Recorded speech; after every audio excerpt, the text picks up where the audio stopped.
All right. Hello, everyone. My name is Taylor Vanderhelm. I'm a product designer with the Create IDE group. So we do remote development and web IDE. Today, I just wanted to go over something I'm working on. It's still very much in the exploration phase. This is an issue that I initiated myself. And I just wanted to walk through sort of some of the process that I've been going through.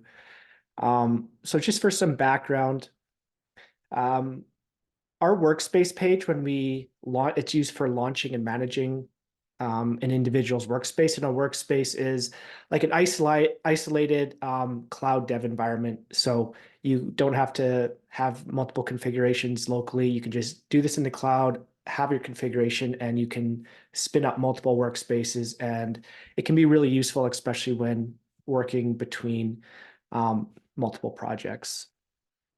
So one thing I noticed as I was just kind of doing like a heuristics evaluation is this is what the page was looking like, and it had some, I don't know, just usability issues were popping up to me, and I wanted to explore this. So I wrote up an issue just highlighting some of the main problems that I was noticing, even from talking with people or just observing people during trying to launch them themselves, is things like the terminology we were using between stopping and starting. Um, Dev file is a important part of the configuration, but it wasn't quite clear to users. And in my opinion, it was just kind of what is the purpose of this? Um, Things like preview links is what we were using to launch it. So there's multiple issues, and our team uses a UX improvements epic. So I just started by dropping it in there. Um, so I tried to take a little bit of a different approach where I noticed that we had in our handbook this page around the use of UX themes, business and laying out like business objectives, trying to understand the main job to be done. Um, so I was trying to use this as just a starting point. I didn't follow it strictly, but it was just to help me have a little bit of structure when I got started. So I was trying to identify the theme of just basically I'm trying to make it easier for users to understand and manage their workspaces and then provide a better business outcome, because I think there's right now we're struggling with getting it integrated into the team's existing workflow. And this was just something I'd like to do for myself as I just try to think of, okay, what are some metrics that I might be able to say this is an improvement and this is something that's meeting the goal. So like if I run a user test, could the user discover the feature and then launch a workspace within 30 seconds? Plus do that without reading the docs. Right now, we would not make that threshold, but these are just a list of targets of things that I was thinking about that could just provide a little bit of structure to the outcome that I'm chasing rather than just brainstorming and coming up with lots of wild ideas. So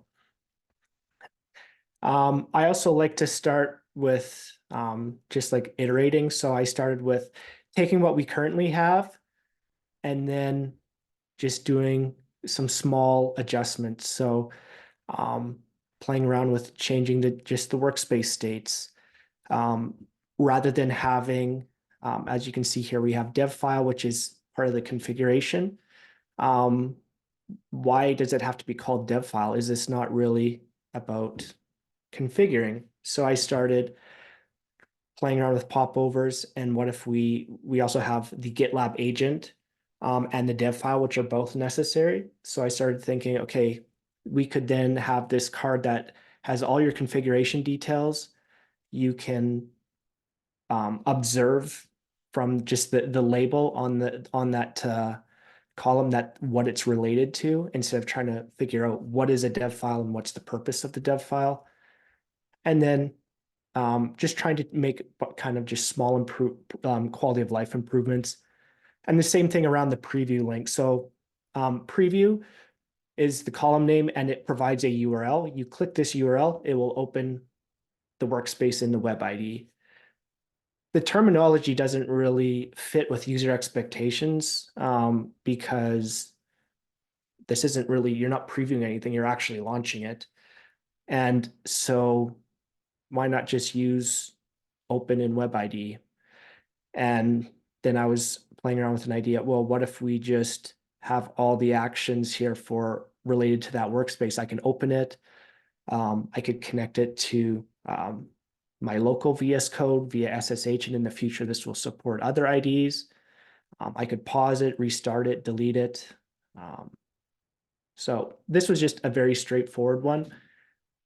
And then to try to kind of push it out of kind of the comfort zone of just like small improvements, I've been taking more of a brainstorming approach where I just kind of, okay, I'm going to ignore the rules that are set and just see where I can take it. And then after that, I'll scale it back. So I like to start with like using mental models. So just trying to think of like, okay, what other ways to think about this is there that are might be useful? So like the check engine light on your car. To me, the dashboard is sort of acting in that way, in that I want to monitor the health of my workspace. If there's a problem with maybe I'm using too many resources or a configuration goes down, I would like to be warned of that. So that was one thing. Another problem we've been facing is just how do, for example, with the GDK, if we want to dog food the GDK, one of the problems we face is um, how do we keep the GDK project itself updated within this workspace environment? Um, and so that got me thinking, okay, well, we've got the ability to, like in Git branching, you have the ability to pull in changes and merge them um, proactively and to avoid just automatically pushing things that would break. Maybe we could adopt something similar for workspaces. And there's a few other things that I've been thinking about, but just just ways to help me kind of try to think about the problem differently.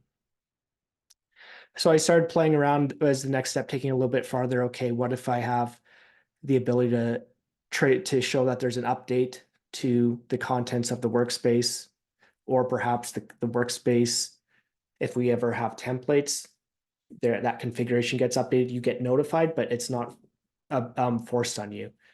You could then see a summary of the changes, pull them in if you want.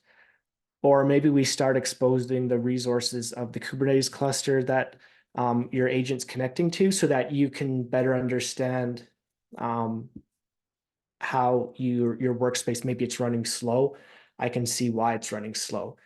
And that had there, it's not in this, but other ideas related to like maybe we could temporarily boost the resources so that your workspace can help you do something that's very compute heavy and do it in a short period of time. And then I was also playing around with just maybe we can just use icons for um, workspace states to try to save a little bit of space as we start adding things in.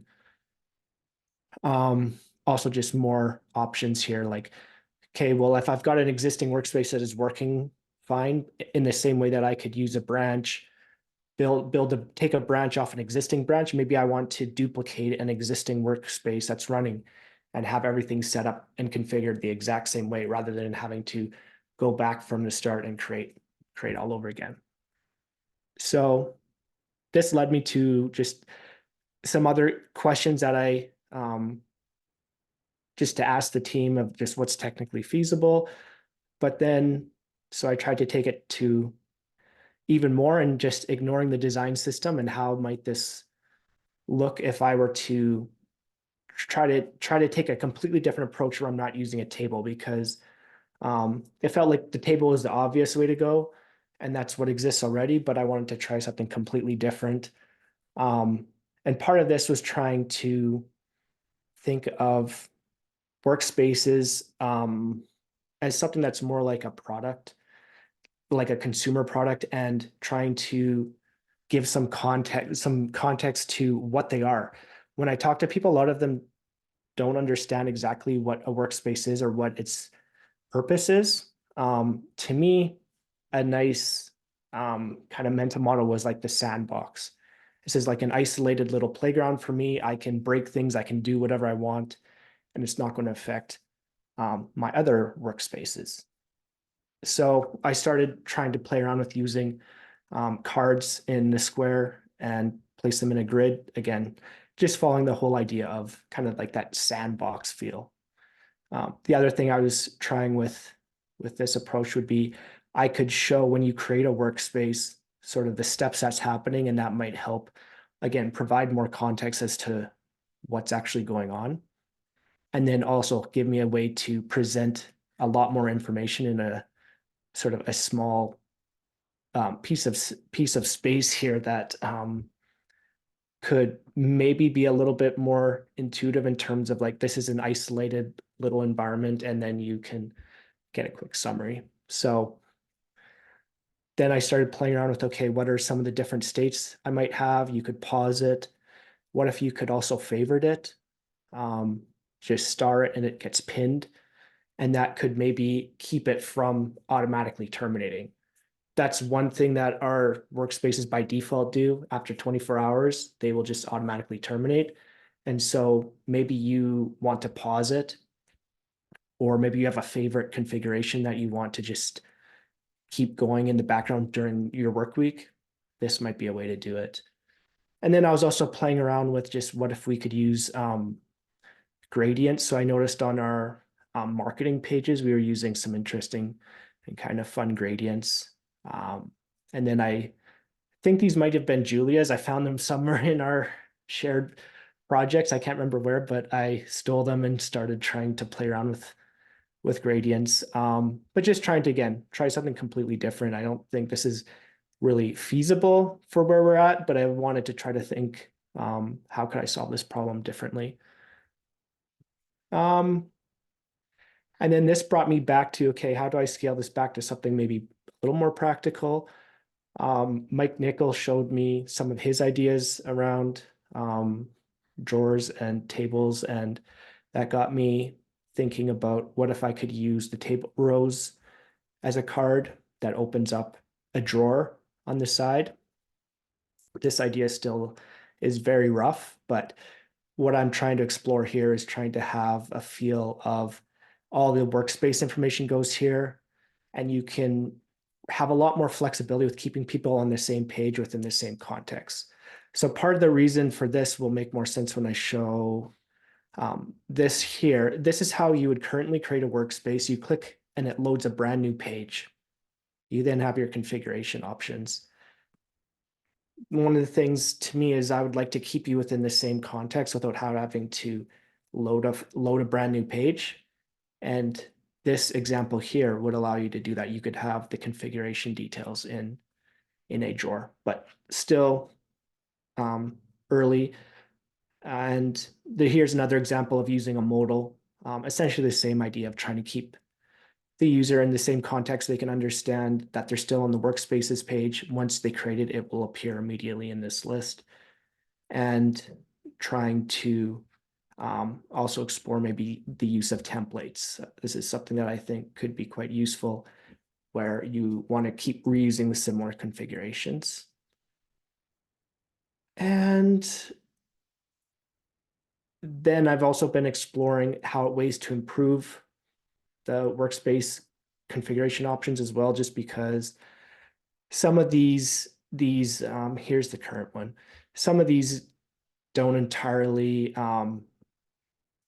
they're not super intuitive. So it's like, what project does this project include? Only projects that have a GitLab agent installed and therefore can be used with workspaces, or is this every project available that I can access? Same with workspace. What if we added the option to provide default settings around it pauses after a period of time and then it will terminate? And maybe you can enable the ability to pin or favorite and keep workspaces running a bit longer. And the last one was, this is something very rough as well, but maybe rethinking how we think about workspaces. Right now, workspaces are personal to the user and they live at the project level. One thing I've noticed when I've done had users go through the flow of trying to use a workspace, they don't really understand where to find it. And part of it is they're working on a project, they expect it in a way to be in the project tab somewhere. and then they get a little bit confused when it's not there.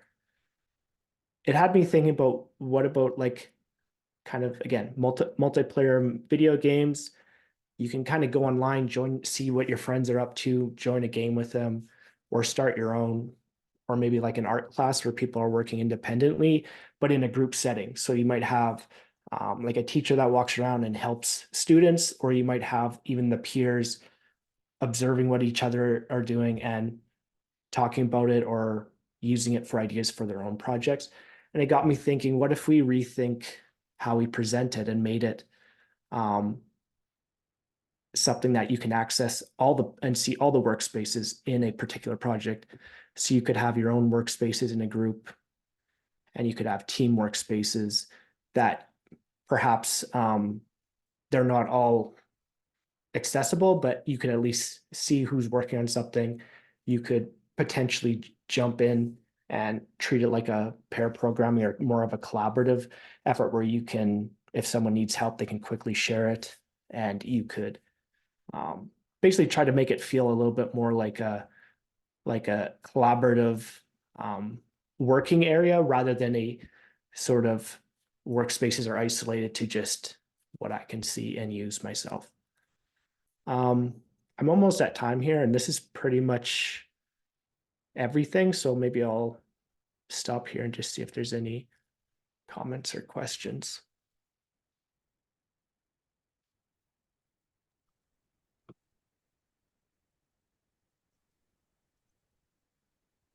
I can start. So Taylor, my feedback is very specific to the list view exploration that you've done.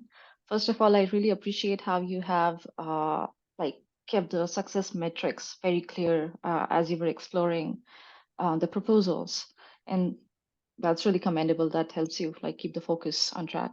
So for the list view exploration, there's an example from the environments team in CI/CD, like when they tried to put some information under an accordion and how users reacted towards it. And from there, we learned that users really appreciate like if in the list view everything is presented up front and not in a popover or in a collapse section for better scannability. But I think Emily Bauman would be able to like talk about these things at length because she's currently working in that stage group. And the second was in relation to modals. I mean, I know that I'm getting into specific solutions and you're kind of exploring at this stage. But for modals, you can look at the challenges that the pipeline security team ran into when they were using a model for variables. We spoke with users and we realized that at one point the model became really like a constraining factor because there were many different parameters that were the team was thinking of adding while creating a variable, and the number of fields just kept on growing, and it was not scalable. But at the same time, there was no real-time feedback when you add something, and there was no continuity in task. I'm not sure like all of these apply to workspaces, but yeah, I just linked out the issue if you want to visit that and also see the feedback that we have been receiving after migrating to a drawer for variables. Yeah, that's Awesome. all. Yeah, that all sounds extremely useful to me. So I'll definitely check that out. Thank you.